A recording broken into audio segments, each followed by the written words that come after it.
Então, boa noite, né, gente? Como foi falado, a gente vai estudar a depravação total. É o primeiro dos 5 pontos do calvinismo. E como a gente cantou por todas as músicas, o padrão de Deus é bom e a gente não é, por isso Ele é santo, nós não. Existe uma necessidade para que a gente seja liberto do pecado. Existe uma vontade nossa que se inclina para o mal. E tudo isso é depravação total. Trata-se sobre a nossa incapacidade de agradarmos a Deus perfeitamente. E eu peço que vocês abram a Bíblia em Romanos 7, verso 18. Lembrando que a nossa aula segue o mesmo esquema de perguntas, respostas, participação, informalidade. Esqueçam a câmera, vai dar tudo certo. Podem dar sugestões, podem compartilhar questionamentos. Aqui é todo mundo igual. Romanos 7, verso 18.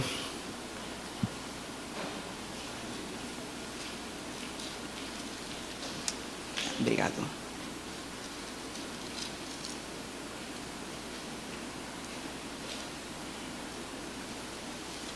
NVI, quem tem? Legi. Romanos 7, 18.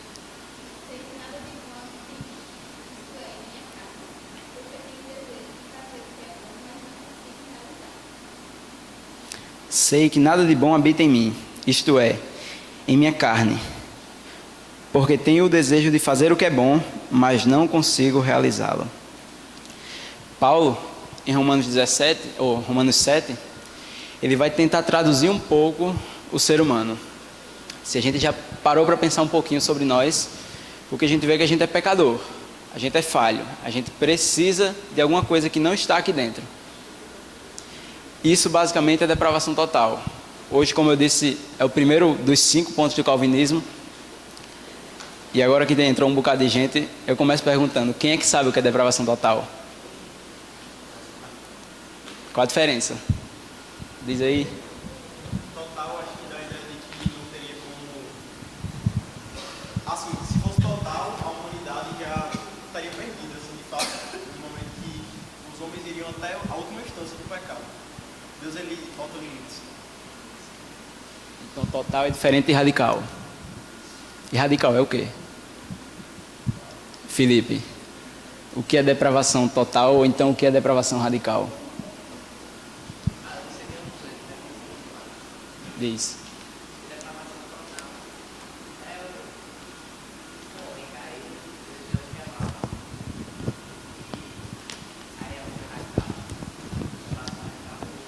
É basicamente a mesma coisa, são só palavras diferentes e ideias que podem ser enganadas, digamos assim. As pessoas podem ouvir depravação total e entender uma coisa diferente, que não é. Como eu disse, o ser humano não é tão mau quanto poderia ser. Aqui não tem nenhum Hitler. Deus, ele agiu com graça com a gente para que a gente não fosse tão mal quanto poderia ser. Então, no resumo geral, depravação total é a nossa incapacidade, é o homem depois da queda. Não quer dizer que o homem atingiu o mal no seu limite, nem também quer dizer que o homem não pode fazer o bem. Por exemplo, se você é não cristão, você pode dar bom dia a alguém, você pode ser gentil, você pode pagar suas contas em dia. Geralmente o que a gente vê é que as pessoas não cristãs são desonestas. Não são desonestas, digamos assim.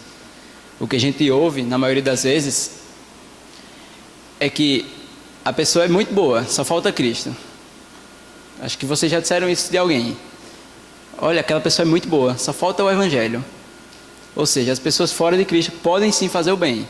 A doutrina da depravação total, ela não quer dizer que o bem é impossível. Também não quer dizer que nós atingimos o nível máximo de maldade.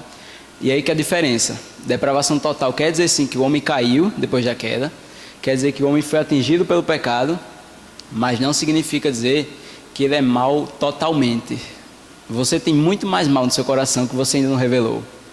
Tem muito mais coisa ruim dentro de nós que a gente não deixou escapar. Deus não deixou que nós revelássemos toda a nossa maldade.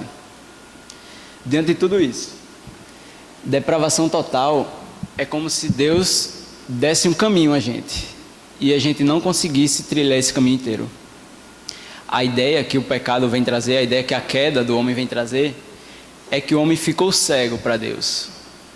O homem, ele caiu no estado de imperfeição, de uma forma que, se Deus der uma rua para a gente ir até o fim, um caminho para a gente chegar até o céu, a gente não vai conseguir nunca. Porque a gente peca, porque a gente erra, a gente falha. Quer ver um exemplo? Quem aqui não pecou essa semana? Tu tem certeza, Euris? Tem certeza que tu não pecou essa semana? Quem pecou hoje? Tu não, Kaique? Tá com vergonha. Isso é orgulho, pecado. E se eu dissesse que nesse exato momento todo mundo aqui está pecando? Você concordaria? Você diria não? O quê? Pedro, tu está em pecado nesse momento?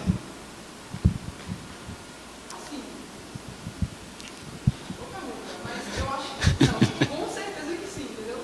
Porque eu acho que a partir do momento que a gente não dá glória a Deus, não glorifica a Deus, todas as nossas ações, todas mesmo, eu acho que é pecado. Sim. Então eu acho que se enquadraria nisso. Uhum. Jobson, nesse momento, tu está em pecado ou não? Por quê? Sim. Essa é a resposta exata. A gente está exatamente o que tu disse. A gente está no estado. Quem aqui já ouviu falar da diferença entre a lei moral e a lei escrita de Deus? Não? Também não? Nicole, já? Já?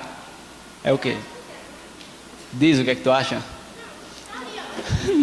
Tá não. Só tá o título. Tá não? Diz. Lei moral é diferente de lei escrita? Porque a lei escrita era mais para impor como geral.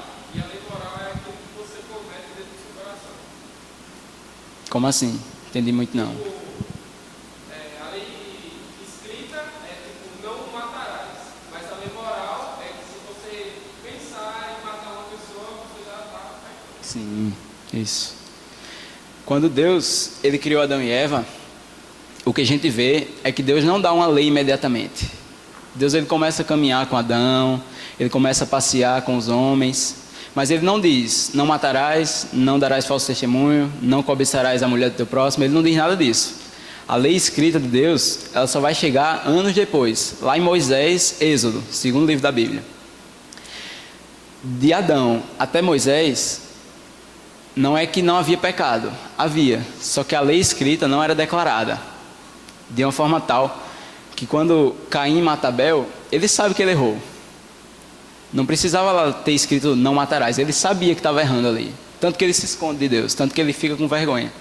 Assim como quando Adão peca, ele foge de Deus, porque ele sabe que o padrão de Deus, ainda que ele não conheça a lei escrita, ainda que o homem tenha olhado para o não matarás e não mate ninguém, ele sabe que no coração, nas suas motivações, ele está abaixo de Deus. Ele está contrário ao padrão de Deus. A gente sofre do nosso coração, a gente sofre de uma coisa que vem de fora. Essa é a doutrina do pecado herdado. Quando o pecado de Adão, ele se estende até nós hoje e em todo o tempo. Isso significa depravação total. Um exemplo de como isso é verdade. Quem aqui é do nível de Deus? Quem aqui é do nível de Deus? Do nível de padrão de moralidade de Deus? Ninguém. Ninguém chegou ao nível de Deus, nem ninguém nunca vai chegar. Porque Deus é perfeito completamente. Lá em Mateus, quando Jesus vai resumir a lei em um grande mandamento, ele diz: amarás o teu Deus de todo o teu coração, de toda a tua alma e de todo o teu entendimento. Quem é que consegue chegar nisso? Ninguém. Você pode ser religioso, pode ser cristão, você pode ser ateu, você pode fazer o bem, você pode não fazer o bem. Toda a humanidade está inclusa nisso. Isso é o que a gente chama de depravação total, depravação radical. Essa é a verdade do cristianismo que prepara o terreno para que Jesus chegue. Se a gente não tem pecado, então a gente não precisa de Jesus. A gente não precisa de perdão. A gente não precisa orar pedindo para que alguém nos liberte. A gente não precisa clamar a Deus pela sua misericórdia. a gente só depende de si mesmo. Mas se a gente é depravado totalmente, se a gente é depravado radicalmente, se a gente tem falhas no coração, nas atitudes, nas motivações, então a gente realmente precisa. A gente não tem como dizer como é que foi imputado, não, né, moral? Assim, como é que Caim sabia que quando ele matou Abel, ele errou? Tem. Pelo fato do homem ter sido criado à imagem e semelhança de Deus. O homem era perfeito. Tipo, ele sabia que o certo era certo e que o errado era errado. Ele sabia, por exemplo, que se ele fizesse, também porque Deus tinha dado uma ordem a ele. Mas, por exemplo, quando Caim mata Abel, Deus não dá uma ordem. Ele sabe e ele fica se escondendo de Deus, por ter sido criado à imagem e semelhança de Deus. É por isso que quando a humanidade ela chega no nível de maldade extrema, logo depois vai surgir uma onda de gente que pensou sobre aquilo. Por exemplo, quando a civilização passou por 2 guerras mundiais, pessoas começaram a reagir àquilo com o movimento hippie, tentar trazer paz e amor ao mundo. Isso pode não parecer, mas é o padrão de Deus sendo colocado no coração humano e a humanidade revelando que é criado de fato à imagem e semelhança de Deus, que quer paz, que quer amor, que quer harmonia, que quer alegria. Isso tudo é fruto da criação perfeita de Deus. Deu para entender? Pensando nisso tudo, quando será que começa a depravação total? Quando vocês acham que de fato o homem se tornou depravado totalmente? Samuel, quando é que começa a depravação total? Depois da queda? Isso. Tem dois filósofos que eles vão tentar discutir um pouco da maldade humana, Hobbes e Rousseau. E um vai tentar dizer que o homem ele nasce mal, e o outro vai tentar dizer que o homem nasce bem, a sociedade que o corrompe. Se a gente for olhar na prática, esse é um conceito que a gente não tem muito bem definido. A gente culpa os nossos pecados diante da situação. Por exemplo, o que mais acontece? Eu não sei nem se eu podia fazer isso, mas eu vou mencionar. Domingo tem Enem. E agora? Está todo mundo nervoso. Ah, mas é normal estar nervoso. Você culpa o seu pecado, ansiedade, que é pecado, e coloca para fora de si, dizendo que eu só peco porque fora de mim tem uma situação me colocando a isso. Um outro exemplo. Quando a pessoa age com raiva, com ira. Também, mas aquela pessoa fez isso comigo, eu tenho que devolver. Indiretamente você está dizendo o que Adão disse no Jardim do Éden, colocando a culpa em outra coisa, fora de si. Assim como Adão colocou em Eva, Eva colocou na serpente, a serpente colocou em Deus. Nós, quando pecamos, nós tentamos fazer isso, de colocar nos outros a culpa. Se nós formos honestos, sinceros, o que nós vamos ver é que a culpa é nossa, independente da circunstância. Independente do que aconteceu ou não. A culpa do pecado, por causa de Adão, é também nossa. E aí eu vou para a parte mais difícil, assim, que a gente pode conversar hoje. Esse é o momento em que a maioria das pessoas fazem aquela pergunta. Beleza, Jardim do Éden, tudo era perfeito, Adão era perfeito, criado à imagem e semelhança de Deus, um ser bom, livre, como Deus era. Então como é que o pecado entrou no mundo? Como é que o mal pode estar presente em um ambiente que Deus é bom, o homem é bom e o homem foi criado à imagem e semelhança de Deus? E agora, como é que o mal entra no mundo? Nicole. Diz, pode dizer.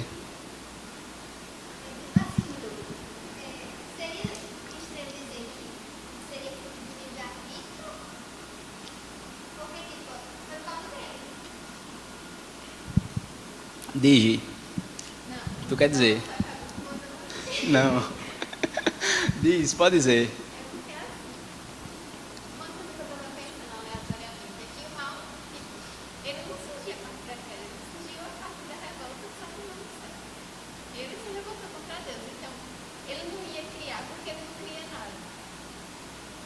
Satanás não poderia ter criado o mal, não é? Poderia ter criado? Porque ele não cria, certo. Então, o mal não veio a partir. Mas é porque ele vive um pressuposto que só existe um Criador e é Deus. Então, como Deus é totalmente bom, ele não pode ter criado mal, entendeu? Esse é o pressuposto. E não tem como. Isso nele não habita. Vitor, posso responder essa pergunta de uma forma? Pode. Existe uma teoria que explica o surgimento do mal dessa forma. Por exemplo, você imagina essa parede. Tem um buraco nessa parede. Você não pode pegar esse buraco e tangir ele, tirar da parede e colocar ele em outro lugar. Porque o buraco não é palpável, ele seria a ausência de parede. E aí o mal é exatamente isso, ele é a ausência do bem. Isto é, onde existe mal, não é que o mal está lá, é que Deus não está lá. Mas ele não era bem, ele não era bem.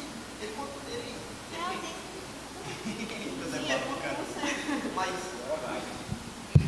tipo assim, eu também não estou dizendo que vai um momento, mas para você contextualizar aí. Tem mais de aqui, o São Paulo tentava responder. Tentavam responder. Essa ideia que Alan trouxe é o que Agostinho dizia. Embora não solucione, porque tipo, se eu digo que o mal é a ausência do bem, a ausência de Deus, eu não disse de onde é que o mal surgiu. Eu sei que ele é a ausência de Deus, beleza. Mas e agora? Quem foi que criou? Por que está aqui? E quais são as consequências disso?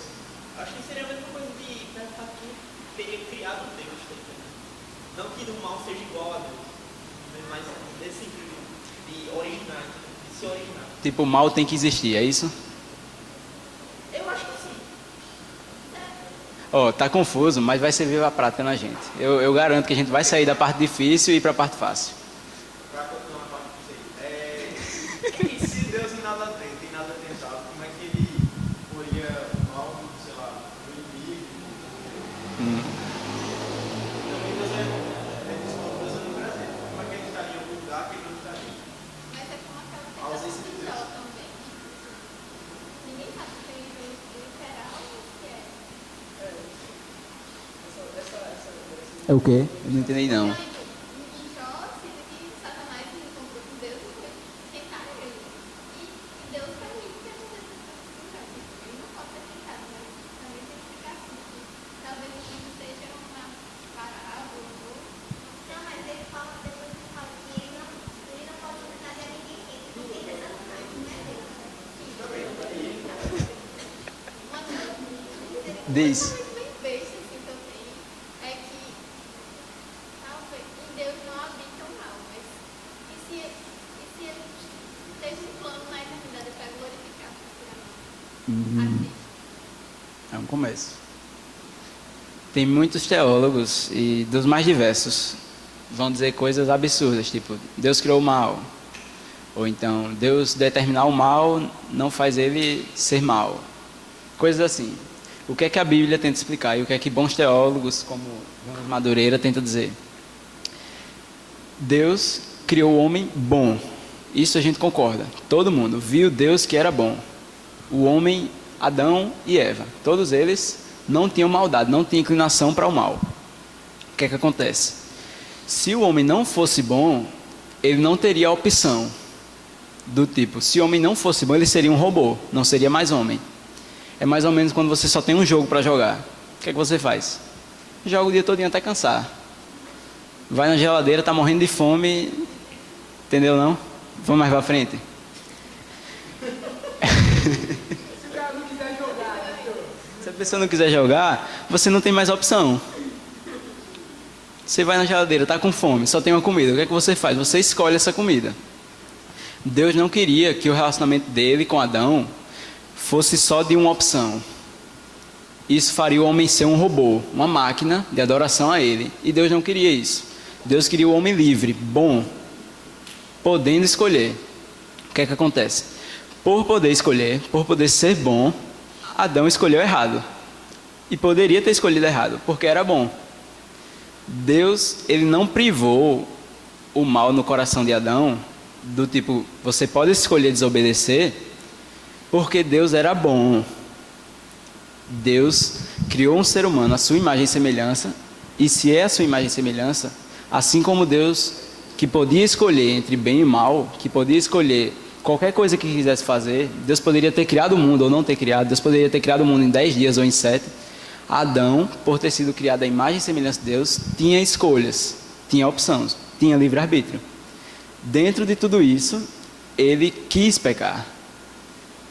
Eu não tenho um motivo para que Deus crie o mal, porque Deus não cria o mal, mas eu tenho um motivo para que Deus permita o livre-arbítrio de Adão. Porque se ele não cria um homem bom, ele não é mais bom. Deus não é bom se ele não cria um homem bom. Se ele não faz uma coisa boa, ele deixou de ser bom. Então, o que acontece? O mal, ele não é fruto do padrão de Deus. O padrão de Deus é bondade. É por isso que ele cria homens bons, como Adão e Eva, e esses homens bons, Adão e Eva, escolhem o mal porque são bons. Ficou difícil.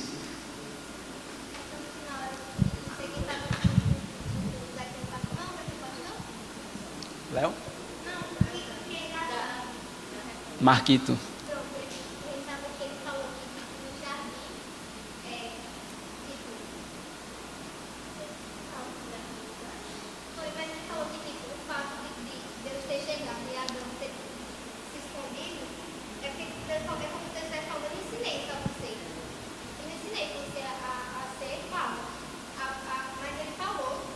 Deixa bem escrito assim, ó, essa árvore aqui, se você comer, você saber o que é o bem e o mal. Então Deus conhecia o bem e o mal. Só que o homem só conhecia o bem, né? Não o mal. Isso, só conhecia o bem. Então a queda foi a partir do momento que ele conheceu o mal. Mas Deus já conhecia, né? Deus conhecia o mal. E o bem. Deus os dois. E a gente só conhecia o bem, né? Certo. Era só isso. Diz, Pedro. Aquela questão do... Isso aí antes da queda, certo? Livre-arbítrio. Então a gente pode dizer, porque a gente aliando a questão da livre agência, que é a responsabilidade humana, mas a soberania de Deus. A gente ainda assim não contesta a soberania de Deus com o livre-arbítrio, né?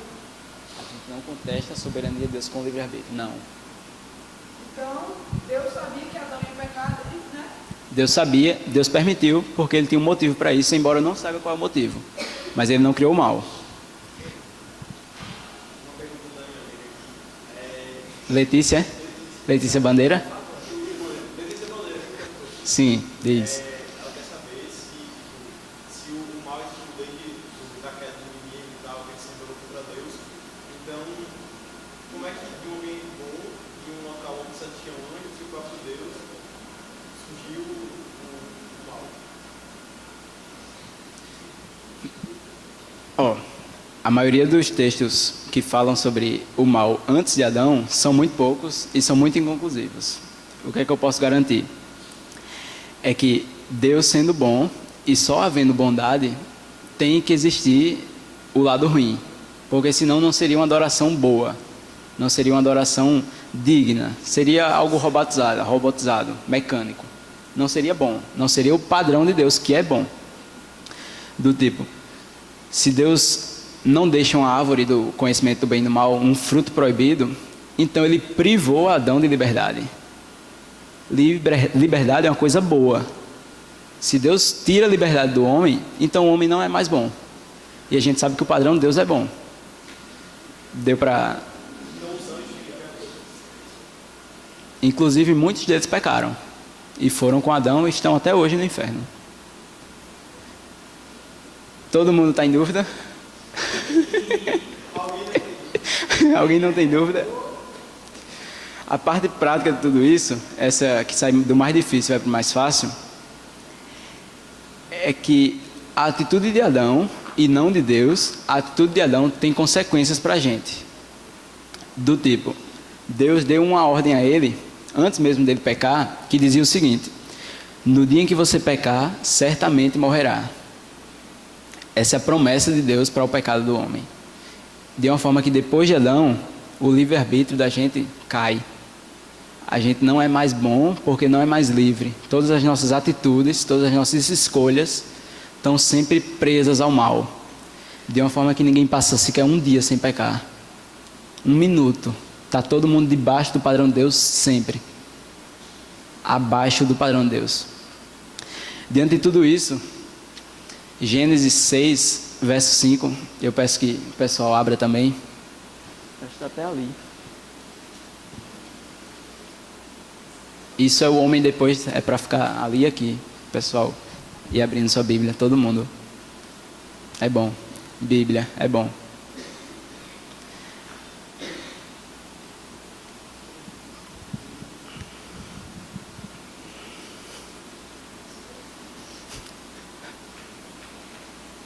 Gênesis 6, verso 5. Isso é o homem depois da queda. Gênesis 3, a queda, e Gênesis 6, verso 5 vai dizer assim, Samuel. O Senhor viu que a perversidade do homem tinha aumentado na terra, e toda a inclinação dos pensamentos do seu coração era sempre e somente para o mal. Essa é a parte em que o livre-arbítrio do homem cai. Toda a inclinação dos pensamentos do seu coração é sempre e somente para o mal. Novamente eu digo, isso não significa que você não é capaz de fazer uma boa obra, não. Isso não significa que você é mal totalmente como Hitler, ou então como pessoas muito piores, porque Hitler não é mal totalmente. A gente vê fotos dele com crianças abraçadas. A depravação total não diz isso. Ela diz que o pensamento do coração humano é inclinado sempre e somente para o mal. E eu vou dar um exemplo que vai ajudar a gente. Quem já ouviu falar da biografia de Santo Antão? Santo Antão é o resumo de Santo Antônio. Esse santo, ele é considerado tipo assim, o pai dos monges. Foi ele praticamente que deu início àquele movimento de pessoas entendendo o evangelho e saindo das igrejas, abandonando tudo e indo para o deserto, para jejuar, orar, ficar com Deus somente e tentar ser santo. O que acontece? A gente sabe que o ser humano não consegue ser santo, ele é pecador. Santo Antão, ele quando ele tinha mais ou menos 20 anos, o nome dele é engraçado, mas eu não quero dizer Antônio, porque senão vai ficar com Antônio e tal, aí vai bagunçar com o pastor da gente. Santo Antão tinha 20 anos, entendeu o evangelho. Caramba, Jesus Cristo morreu por mim, vou ser santo. Foi lá para a caverna dele, no meio do deserto. É uma mitologia, então o diabo está sempre presente nessa conversa. Por 8 décadas, dos 20 anos até os 100, Santo Antão, ele queria ser santo, ele queria se preservar, mas o diabo não deixava. Santo Antão iria fazer um jejum, aí o diabo pegava e botava o melhor prato de comida na frente dele. Ele olhava assim e resistia, ia para o próximo pecado. Santo Antão via uma pessoa e o diabo fazia com que ele enxergasse uma pessoa nua, para que ele pecasse. E ele resistia, fechava os seus olhos, saía dali, entrava na sua caverna, abandonava tudo, tentando ser santo. Isso por 8 décadas, 80 anos, o diabo aperreando Santo Antão e Santo Antão resistindo. Até que chegou um momento em que o diabo olhou para ele e disse: eu não vou conseguir lhe vencer, vou abandonar, você é santo. Santo Antão abriu o sorriso assim: eu sou santo, eu sou como Deus. Aí o diabo olhou para ele e disse: peguei, você agiu com orgulho. Isso é uma história mitológica, não sei se é verdade, mas isso mostra que o ser humano, ele não consegue de forma alguma chegar no padrão de Deus. Por mais que tente, por mais que se esforce, ele vai falhar uma hora ou outra. Na verdade, o tempo todo ele vai falhar, mas ele vai reconhecer que ele falhou uma hora ou outra. Se a gente tentar chegar ao padrão de Deus, a gente vai chegar com orgulho, a gente vai chegar se achando diante dele e dizendo que é maior do que todo mundo, é maior do que o próprio Deus, como Adão queria ser. E a gente falha. Essa é a depravação total. Ninguém conseguiu chegar ao padrão moral de Deus, à lei moral de Deus. Isso é meio que o ser humano sendo ilustrado de uma forma que ele não consegue chegar ao padrão de Deus, de forma alguma. Ele não consegue ser santo. Se ele conseguisse, ele seria orgulhoso, já não seria mais santo. Somos todos pecadores, somos todos falhos. Assim como Santo Antão, nós vamos falhar.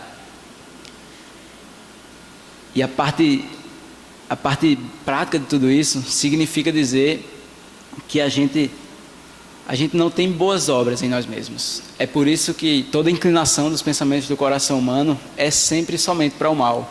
Porque quando a gente tenta fazer o bem, a gente se orgulha. Porque quando a gente tenta fazer o bem, a gente falha. E o mal que a gente sabe que não deve fazer, a gente continua fazendo. Por exemplo, quem aqui foi ensinado a mentir? Chegou um dia, sua mãe olhou para você e disse: filho, é assim que se mente. Nunca aconteceu isso. Você aprendeu no seu coração. Você não precisou que alguém ensinasse isso. Eu tenho um sobrinho que ele tem, 9 meses, 1 ano por aí. Começou a andar agora. Chegou lá em casa, vi um T verde, bem bonitinho na tomada. Eu olhei para ele e disse, não pegue. Ele fez assim para mim. Foi lá, voltou, enganou, olhou assim, correu para a tomada. Não sabe nem o que é tomada, não sabe nem o que é T. Mas sabe o que é desobediência. Sabe o que é se revoltar contra uma ordem. Do tipo que se alguém disser, faça isso, ele olha assim, vou fazer não.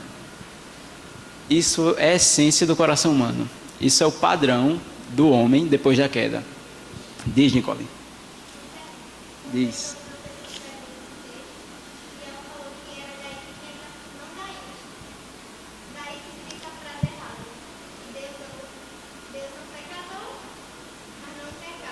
Sim.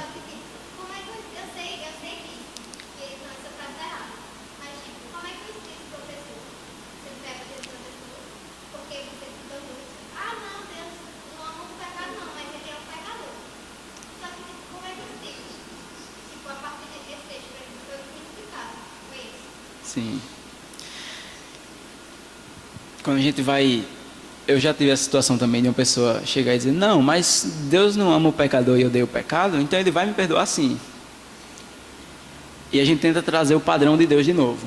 O salário do pecado é a morte, Ele odeia o pecado em sua essência, o ser humano é mau. E quando a gente chega nesse ponto, o que é que tem para dizer?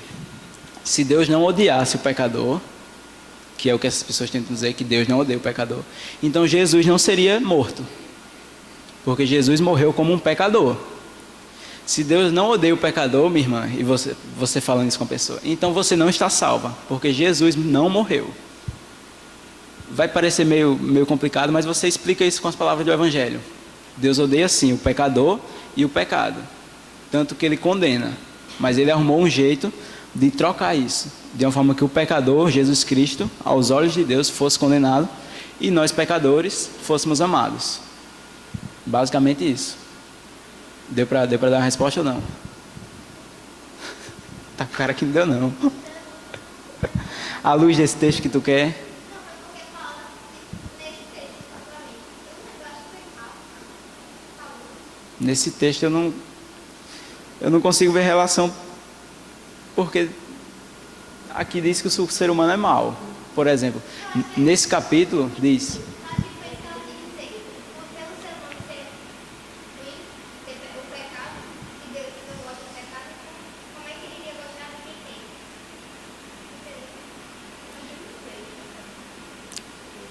Ele odeia o pecador, mas não odeia a gente que é pecador, porque Ele parou de nos enxergar como pecadores. A gente pecador que se reconheceu como pecador. Pecadores normais, Deus odeia. Tanto que vai condená-los. Pecadores que não vão se arrepender, Deus odeia. É por isso que Ele vai condenar.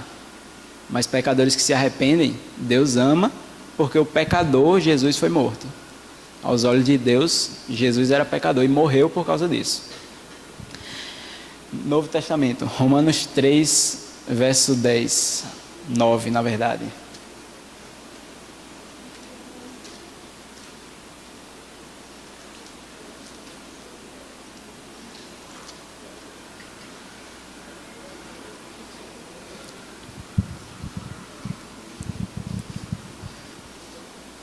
Essa carta de Romanos, Paulo praticamente separa os 3 primeiros capítulos para acabar com a raça humana.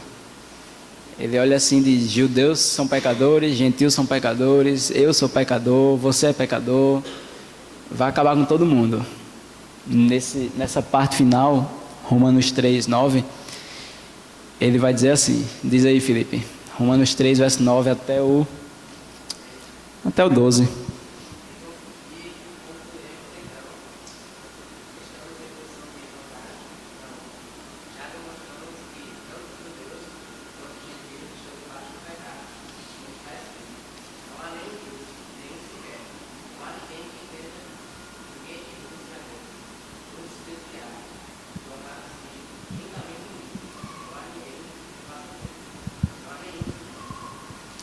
Essa parte de não fazer o bem é o bem absoluto de Deus, é o padrão perfeito. Digamos assim, quando Deus olha para nós, por um erro, Ele nos vê totalmente impuros. É o que aquele texto lá de Tiago, eu acho que verso 2, vai dizer que quem não cumpriu um dos mandamentos, não cumpriu nenhum. E a gente pode olhar para as pessoas e dizer, não, de fato, um político rouba mais do que um cidadão comum que apenas roubou o troco. Mas os dois roubaram. É basicamente a gente dizer que o ladrão que roubou uma padaria e o ladrão que roubou uma fábrica de pão, uma fábrica de, digamos assim, um ladrão que roubou 10 pães e um ladrão que roubou uma padaria, roubaram. Pouco importa a quantidade do erro, pouco importa se foi muito ou se foi pouco. O que importa é que se Deus é perfeito, então Ele olha para os erros de forma igualmente condenáveis. Não igualmente em sua quantidade, mas igualmente condenáveis. Digamos assim, Ele não é um Deus que vê pecadinho e pecadão, porque aí Ele seria injusto. A Bíblia diz que em Deus não há parcialidade. Ele não age de acordo com como os homens agem. Quando Ele vê um erro aos seus olhos. Se Ele é perfeito, tudo que é erro, independente do tamanho. Traduzindo isso, não há ninguém que faça o bem, porque o bem que Ele quer é o absoluto, é o bem perfeito, é o bem para Ele, é o bem de perfeição que nenhum de nós tem.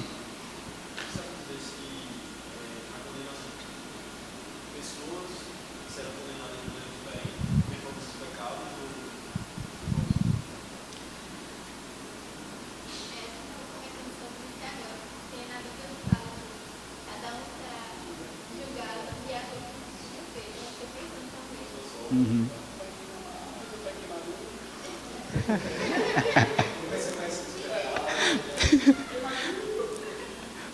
A ideia que a Bíblia traz do inferno, e essa é uma ideia popularmente e ao mesmo tempo correta, é que o inferno é o pagamento eterno dos nossos pecados. Se é eterno, não tem fim. Deus se entristece sim mais por uns pecados do que por outros. Por exemplo, lá em Mateus vai dizer que quem ensinar errado uma criança, quem perverter uma criança, era melhor que amarrasse uma pedra no pescoço e pulasse dentro do mar. Deus se entristece muito mais por uns pecados, mas isso não significa dizer que Ele não se entristeça também por outros, mais leves socialmente falando. Do tipo que as pessoas vão sim receber o fruto do que fizeram aqui, receber a consequência do que fizeram aqui, mas a gente olhando de um ponto de vista humano, o que a gente tem é que o inferno é o pagamento eterno dos nossos pecados, dos pecados daqueles que são pecadores e que não se arrependeram. Eu não saberia dizer se umas pessoas vão sofrer mais do que as outras. Eu saberia que elas vão sofrer eternamente, que já é muita coisa.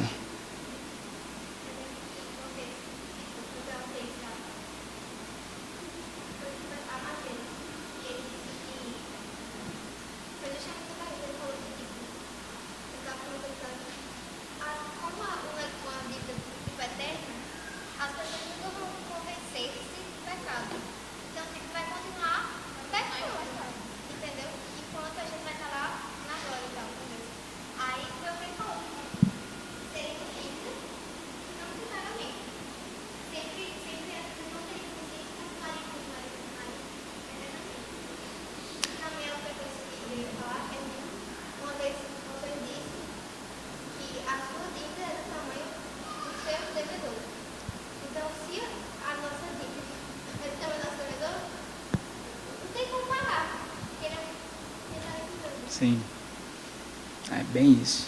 Tipo, se eu bato num Celta e eu tenho que pagar o conserto em um Celta, eu pago o conserto em um Celta. Apesar de eu ser liso, eu vou pagar, porque dá. Agora eu imagino que eu bato numa Ferrari para consertar isso. Tem que vender o carro, a casa, a família, o rim, a vida. Com Deus é mais ou menos assim. Se você erra contra uma pessoa, se eu erro contra Samuel, ele vai olhar para mim, não, tranquilo, só me custou uma besteirinha. Se eu quebro o celular dele, ele vai dizer, não, compra outro amanhã. Se a gente erra contra Deus e Deus é infinito, isso significa dizer que por Ele ser infinito, a nossa dívida é proporcional ao tamanho do nosso devedor. Por Ele ser infinito, então o nosso pecado, a nossa condenação por causa do pecado é também infinita. E isso resume, digamos assim, a depravação total, explicando que você pode pecar muito ou pecar pouco, mas se você pecou diante de Deus, então o seu erro é infinito, o seu erro é eterno. É por isso que tem que morrer alguém eterno. Jesus Cristo, o infinito, tem que morrer para pagar pena infinita por pecadores. E nisso tudo o que a gente tem é que ainda que sejam punições diferentes, porque Deus vai recompensar, digamos assim, que Deus vai condenar de acordo com o que nós fizemos, Ele vai condenar eternamente pelo que nós fizemos. E a dívida nunca acaba. Porque no inferno não vai haver arrependimento. A gente pensa que vai ser um monte de pessoa triste, chorando pelos seus pecados, dizendo, como eu queria ter acertado, como eu queria ter devolvido minha vida para Deus, como eu queria ter pregado o Evangelho. Não. As pessoas vão se entristecer, mas é pela situação que estão passando, não é pelo que passaram. As pessoas vão chorar pela condenação que estão sofrendo. Não vão se arrepender, vão se entristecer, vão ter remorso, mas arrependimento não vão ter nunca. E é por isso que a pena nunca vai parar, a condenação nunca vai parar.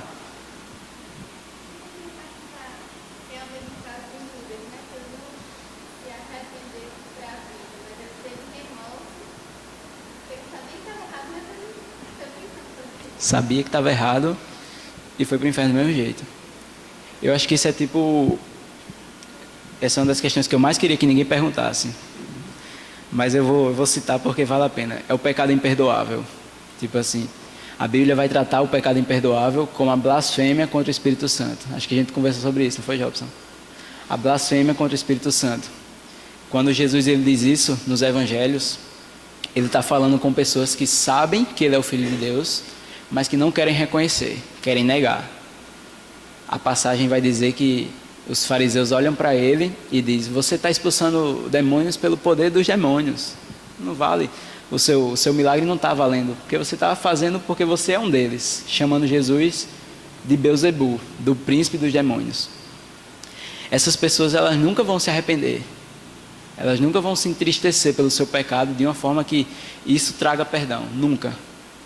Elas vão se entristecer passageiramente, vão olhar e dizer, mas se arrepender nunca. É por isso que não vai haver perdão para isso. Não só nessa situação, né? Uma pessoa que continua pecando até a morte é a blasfêmia contra o Espírito Santo. Pecando deliberadamente, com vontade e sem ligar. Morre sem É.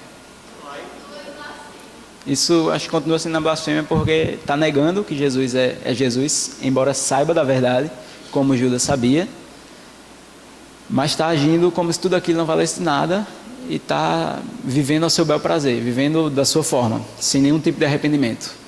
No caso, a questão desse pecado da blasfêmia sem perdoar é porque o pecado não vai ser feito, o arrependimento não vai ser gerado no coração daquela pessoa. Tipo assim, porque eu acho que você dizer, tal pecado é imperdoável, pode, às vezes, pensar que, sei lá, tal pecado não é perdoável, simplesmente porque não é, e a cruz não chega a isso, sabe? Só que esse Cristo não consegue lidar com esse pecado. Então, o que eu entendo em relação a isso é que a pessoa não vai nunca se arrepender daquilo. Então, por isso é imperdoável. Tipo, já ouvi muita gente dizendo, rapaz, eu passei muito tempo pensando que eu tinha cometido a blasfêmia contra o Espírito Santo e eu agia com medo.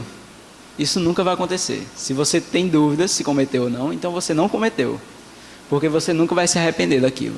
É meio que uma via de mão dupla. Você não vai se arrepender porque não vai ter perdão e não vai ter perdão porque você não se arrependeu. Mas eu já ouvi alguns Nicodemos. Eita, Eu tenho medo. eita. Falando o quê? Ele falou uma coisa e outras pessoas dentro da igreja, os sábios, falaram outra. Ele falou que não era somente isso. Você decretar a sua palavra contra o Espírito Santo, sei lá.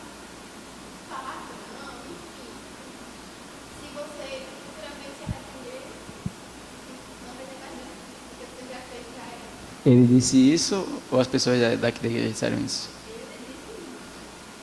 Que você pode tentar se arrepender, Mas não tem mais jeito, porque tá ruim demais, né? porque do ponto de vista bíblico, o arrependimento é consequência. Lá em Romanos vai dizer que a bondade de Deus nos leva ao arrependimento. Então como é que eu vou me arrepender a parte de Deus, separado de Deus, e depois então tentar ser perdoado? Eu acho que pode, é o mais provável. Na maioria das vezes é pelas consequências do pecado, aqui, sofrimento, passageiro.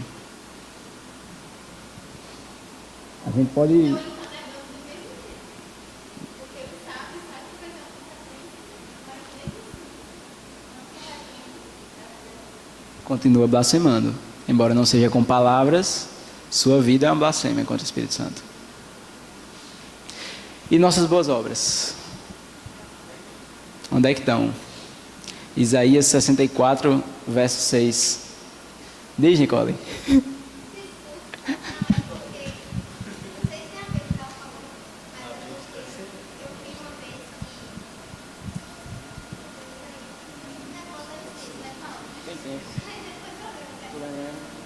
Esqueça não. Isaías 64, verso 6. Abriu?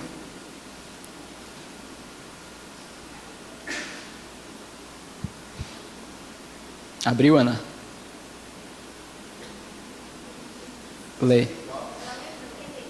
Pronto, continua.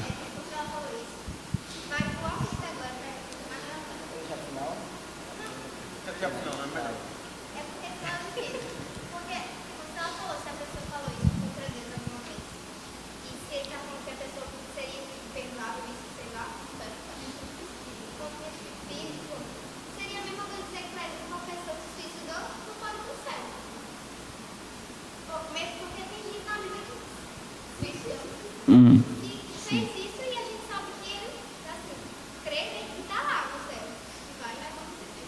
Tá? Pensar nisso de algo que fazer isso é como se dissesse que Deus, quer dizer, que Jesus, ele não é valioso o suficiente para perdoar um pecado.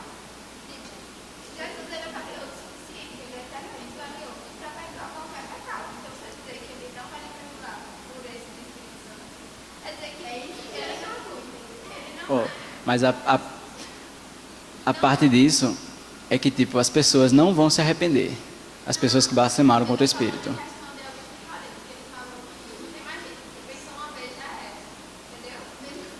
Do tipo, blasfemei, eita, é?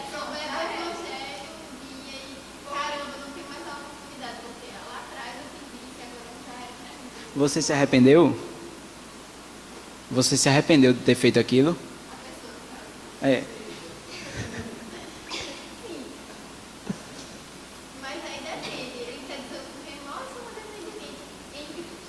Eu não teria certeza, eu não posso dizer tipo que é verdade. Eu estou achando. O que eu acho é que a pessoa que se arrependeu e está triste pelo seu pecado, ela é vítima da graça de Deus já. Ela se arrependeu porque Deus já veio a ela em arrependimento. A bondade de Deus já chegou no seu coração e ela está arrependida disso. Não posso afirmar com certeza, mas as pessoas que blasfemaram contra o Espírito, essa parte do pecado imperdoável, elas não vão ser perdoadas porque nunca vão se arrepender. Porque nunca vão chegar um momento e dizer, Deus, pequei contra ti, preciso do perdão, Jesus Cristo é mais valioso e eu preciso dele para a minha vida. Então, no caso, se fosse assim, João Piper está no inferno. O João Piper não, Sim. Assim como todos os ateus, não poderia se converter nunca. Só que a questão é, isso é blasfemar contra o Espírito Santo ou isso é negar Jesus Cristo? A blasfêmia é uma negação consciente. Como assim? Conhecia o Evangelho? Conhecia? Se eu era ateu.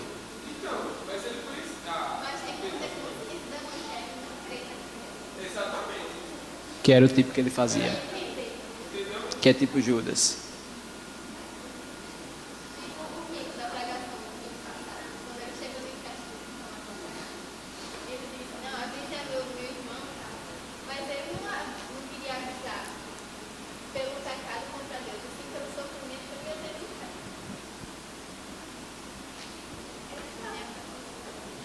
Fechado ou não?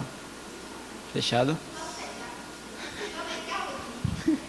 Desse tema.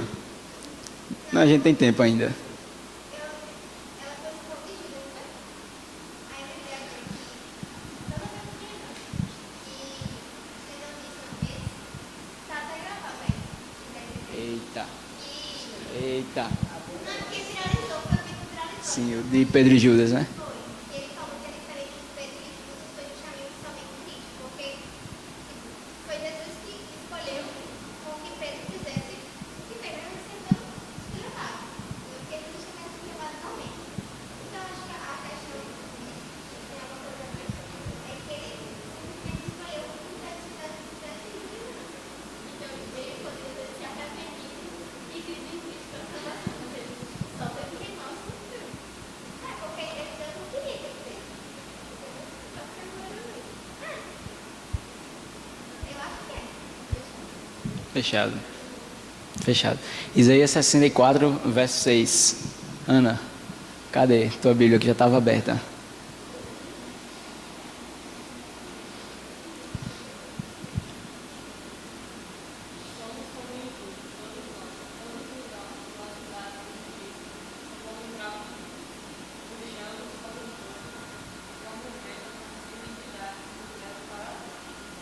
Somos como o imundo e todos os nossos atos de justiça são como trapos de imundície.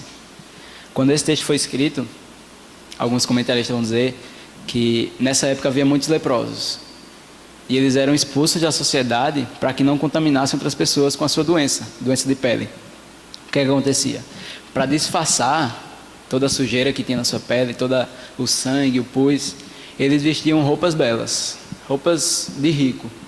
Procuravam melhores roupas e se vestiam com isso para tentar disfarçar. O que acontece? Por fora, eram pessoas apresentáveis, podiam falar com qualquer uma, ninguém ia discriminar em nada, mas por dentro estavam totalmente manchadas. Escondiam pus, escondiam sangue, escondiam suor, escondiam toda uma sujeira interna que havia dentro de suas roupas, que havia dentro de seus trapos de imundície, e tentavam disfarçar. Diante de Deus, as nossas boas obras são como trapos de imundície. Nós tentamos disfarçar uma condição interna, o nosso coração pecaminoso, nós tentamos esconder através daquilo que fazemos, e chegando até Deus nós dizemos: Deus, fiz isso, me justifique porque eu sou bom, me justifique porque eu tenho boas obras. E nós negamos a nossa realidade interna, nós negamos que nós somos totalmente contaminados por dentro. O problema é que as boas obras, elas não podem mudar o nosso interior. As boas obras podem disfarçar aquilo que a gente tem. A gente pode começar a vir para a igreja, a gente pode começar a fazer o bem, a gente pode começar a ser mais gentil, pode mudar os nossos hábitos, mas se o coração não é transformado, então nós continuamos com a mesma maldade interna, a mesma sujeira que nos condena. Para resolver tudo isso, precisamos de algo que seja também interno. Se a nossa sujeira é interna, nós precisamos de uma limpeza interna. É por isso que Jesus vai dizer lá em João que o ser humano ele precisa nascer de novo. Isso, traduzindo, significa dizer que nós estamos mortos naturalmente. Nós precisamos nascer de novo porque nós estamos mortos para Deus. É como se Deus falasse conosco, é como se Deus olhasse para nós e nós apenas desprezássemos, nós apenas pecássemos contra Ele. Nós apenas desfizéssemos do seu padrão, nós apenas estivéssemos abaixo do seu padrão e continuássemos com os nossos pecados o tempo todo. Essas são as nossas boas obras. Tentam nos aproximar de Deus, tentam nos esconder de uma realidade interna, mas são como trapos de imundície. Não conseguem fazer o que prometem que fariam. E aqui eu acho que eu chego na parte mais prática, assim dizendo. A depravação total, ela vai nos ensinar a depender de fato, unicamente de Jesus Cristo. Você não é salvo 50% por suas obras e 50% pela obra de Jesus. Você não é salvo por contribuir. Você não tem nenhuma contribuição. Jonathan Edwards dizia que você não contribuiu em nada com a sua salvação, exceto com o pecado que a fez necessária. Você não fez nada para ser salvo, exceto o motivo da sua salvação, que é o seu pecado. Você necessita de salvação. É por isso que eu digo, você adolescente que está começando a vir aos cultos, você que está crescendo no Evangelho, você que está aqui há algum tempo, se você quer ser salvo, desista do seu orgulho, desista das suas boas obras, desista das suas tentativas que são como trapos de imundície. Não tente mudar o padrão de Deus, não tente achar que você vai conseguir o padrão de Deus, porque você é pecador, assim como toda a humanidade. O que de fato precisamos é de alguém de fora, é de alguém que não esteja contaminado pela nossa sujeira, é de alguém puro, dos céus. Timothy Keller vai dizer que a grande diferença do cristianismo para todas as outras religiões é que em todas as outras o homem ele tem iniciativa. É sempre o homem tentando chegar até Deus. É sempre o homem fazendo boas obras, é sempre o homem se purificando. Isso em todas as religiões. A essência de todas elas é isso. O homem tentando chegar até Deus sempre daqui para lá. No Evangelho isso não acontece. No Evangelho, a solução para o nosso problema não é irmos daqui até o céu, porque nós não vamos conseguir chegar. A solução é Cristo que sai do céu e vem até a terra. A solução é alguém que vem de fora para dentro do nosso coração e pode sim nos purificar, pode sim nos salvar. A aplicação, e a gente chega ao final da doutrina da depravação total, declarando a nossa necessidade. Jesus Cristo é tudo o que nós precisamos. Jesus Cristo é tudo o que nós precisamos para nos salvar. Para que Deus nos perdoe, Jesus Cristo é o único caminho de fato. Não é algo mais, como os Gálatas tentavam fazer em sua época. Como Paulo vai tentar se contrapor ao Evangelho dos Gálatas, que é um falso evangelho, porque tenta colocar no homem a responsabilidade.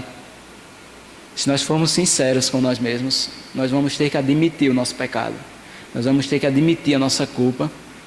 E isso vai nos levar a Cristo. Ele tomou a nossa culpa no seu lugar. Ele pegou os nossos erros. Ele pegou a nossa depravação, que era total, que era radical, e tomou para si. Ele morreu tomando os nossos pecados para que nós hoje, apesar de depravados totalmente, pudéssemos chegar até Deus. Pudéssemos nos comunicar com Ele, pudéssemos orar, pudéssemos ser salvos e estarmos com Ele para sempre, eternamente. Se existe uma coisa que nós precisamos diante de tudo isso, diante de toda a depravação total que nós temos, é confiar mais em Cristo. O Evangelho vai dizer que nós não somos salvos por nossas boas obras, mas Cristo é o motivo da nossa salvação. Vocês são salvos pela graça, por meio da fé. E isto não vem de vocês, é graça de Deus, é Evangelho de Cristo Jesus, é alguém que sai dos céus para vir até a terra e nos leva com Ele de volta. E a última aplicação, já terminando, porque já são 9 horas, fala um pouco sobre a nossa vida. John Piper vai dizer que quando o homem ele entende depravação total, o que ele entende é que é como se Deus fosse um professor nos ensinando a lutar e nós, depois de termos aprendido, nós fôssemos lutar contra Ele. É mais ou menos quando Deus lhe dá a capacidade de fazer algo bom e você volta para Ele dizendo: Deus, eu fiz algo bom, me devolva alguma coisa, me devolva a salvação. Ou então me perdoe porque eu fiz algo bom. Isso é desperdiçar a nossa vida. Viver no pecado, viver achando que nós podemos nos salvar e que podemos viver sem Jesus Cristo, é criar uma guerra contra Deus, é desperdiçar toda a nossa existência, é desprezar o padrão de Deus que é bom para as nossas vidas. Sua vontade que é boa, perfeita e agradável, é colocar ela de lado e seguir a nossa própria intenção, seguir o nosso próprio coração. Se tem um conselho que você não deve ouvir, é quando alguém diz: siga o seu próprio coração. Salomão vai dizer que o coração humano é a coisa mais enganosa que se tem no mundo. É por isso que diante de tudo isso, o que nós precisamos é de Evangelho. Nós precisamos da palavra de Deus diariamente, nós precisamos de conversas bíblicas, nós precisamos de Cristo no centro das nossas reuniões, nós precisamos de Cristo no centro dos nossos corações, para que tudo isso seja para a glória dele. O homem natural não consegue glorificar a Deus, mas em Cristo nós podemos glorificar a Deus. Nós que fomos criados para isso, como diz o catecismo, nós que fomos criados para a glória de Deus, em Jesus Cristo temos esse propósito consumado. Em Jesus Cristo temos a perfeita fórmula para chegarmos até Deus, sermos salvos e sermos livres do pecado.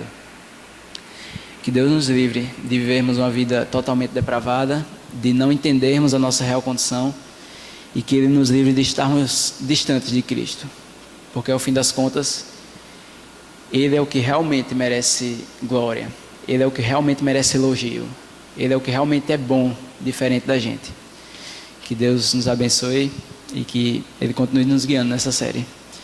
Alguém tem mais algumas dúvidas? Nicola até foi embora. Diz.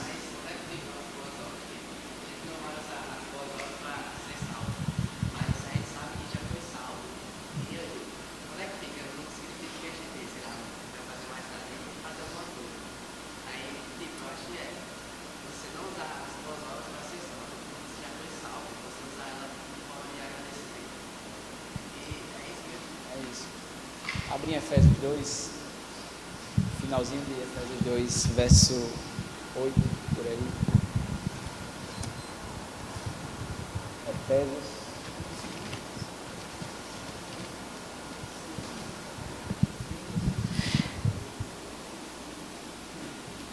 Efésios 2, do 8, acho que até o 10. Pois vocês são salvos pela graça, por meio da fé, e isto não vem de vocês, é dom de Deus, não por obras para que ninguém se glorie. Porque somos criação de Deus, realizada em Cristo Jesus, para fazermos boas obras, as quais Deus preparou antes para que nós as praticássemos. Você não vai ser salvo por suas obras, mas você vai ser salvo para fazer boas obras. As nossas obras, elas vão refletir o caráter de Cristo. Jesus, quando ele veio testemunhar do Evangelho, ele disse que nós devemos fazer boas obras para que os homens glorifiquem a Deus. Só é possível fazer boas obras de fato para Deus estando em Cristo, porque Ele vê os nossos atos não mais como atos de pecadores, atos purificados pelo sangue. É por isso que a gente pode sim e deve fazer boas obras. Se a gente não fizer, a gente está dizendo que não foi salvo. Mas se a gente faz da forma verdadeira, da forma que não me salve, mas que glorifica a Deus, não me salve, mas dê a Deus a glória diante dos homens, diante de Deus mesmo, então a gente está cumprindo a salvação. Vocês foram salvos pela graça, por meio da fé, não por obras, mas salvos para fazer as boas obras. É por isso que o nosso cristianismo, se de fato é cristianismo, deve ser repleto de boas obras. Nós devemos cultivar atitudes que glorifiquem a Deus de fato. Quando é besta é porque é difícil. É.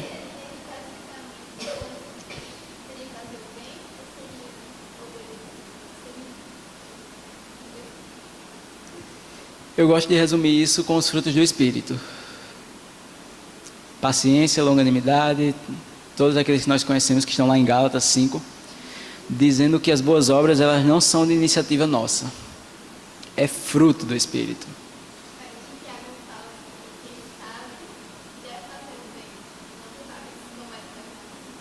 Porque deve expressar os frutos do Espírito.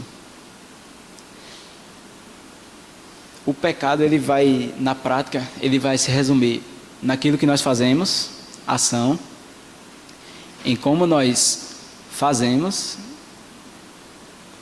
e como as pessoas reagem a isso. Ação, motivação e reação a isso. Se a gente vê que nenhum desses três glorifica a Deus, então é pecado, a gente não deve fazer, a gente deve fazer o bem. Não é de fato, não é uma fórmula assim, do tipo, eu vou definir a minha vida o que é bem e o que é mal. Não. Quando a gente tiver Cristo no centro do nosso Evangelho, a gente vai ter o padrão que Ele tem. Coríntios vai dizer que temos a mente de Cristo. Então, aquilo que Ele gosta de fazer, aquilo que Ele faz, a gente deve expressar. Não é algo criado por nós mesmos, não é algo do nosso coração, mas é algo que, se Deus mudou o nosso coração, então está ao nosso alcance fazer o bem. Ter boas obras, glorificar a Deus através daquilo que fazemos. E eu resumiria naquilo que realmente glorifica a Deus. Fazer o bem, fazer boas obras, é ter uma consciência moldada pelo Evangelho, de uma forma que você faz o que Cristo faria no seu lugar. Cristo veio ao mundo pregar o Evangelho. Você prega o Evangelho? Pregar o Evangelho é fazer o bem. Cristo veio ao mundo e conversou com as pessoas. Você conversa com as pessoas? Isso é fazer o bem. Cristo veio ao mundo e ajudou os pobres, os necessitados. Nós fazemos isso? Cristo define na sua palavra que nós temos que obedecer pai e mãe. Nós obedecemos? Nós devemos nos esforçar pela excelência em tudo o que fazemos. Nós fazemos isso? Isso seria boas obras, resumindo. Mais alguém teria alguma dúvida para a gente terminar? Não, Felipe? Nenhuma?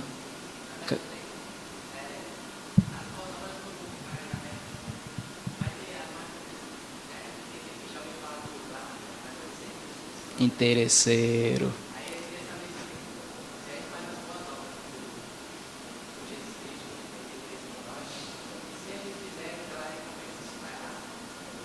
Tá. Se fizer só pela recompensa, está errado. A recompensa, ela é um estímulo a mais para eu fazer. Eu faço por fé. Fé em Cristo. Só. A recompensa, ela me ajuda, mas ela não é o motivo principal. Porque senão isso seria voltar à religião. Voltar a tentar levar algo para Deus e trazer algo de volta. O Evangelho não é isso. A gente faz por fé em Deus, por fé que Cristo de fato é verdadeiro, que o que Ele tem para a gente é melhor do que o que o mundo pode oferecer, e é por isso que a gente oferece ao mundo aquilo que Cristo tem, através das boas obras, e nós pensamos o tempo todo em Deus, na eternidade, mas isso não é o motivo do tipo, eu vou fazer porque eu vou receber um galardão. Seria como um estímulo, seria, na verdade, o motivo central, que é a eternidade. Alguns textos que vão falar disso, 1 Coríntios 15, que Paulo pensava o tempo todo na ressurreição, porque senão essa vida seria inútil. Mas ele pensa na ressurreição porque ele acredita em Cristo. No caso, a eternidade, o galardão, as recompensas, elas são uma coisa dentro da fé. É por isso que nós fazemos pela fé. Seria como, nós só vamos ter galardão porque Cristo venceu a morte. Nós só vamos ter eternidade, estar ao lado de Deus para sempre e ter aquilo que Ele quer nos dar, porque Cristo fez o que eu não poderia fazer. É por fé, mas a fé inclui o galardão. A fé inclui a eternidade. Só isso? Nicole? Tudo certo? Amém?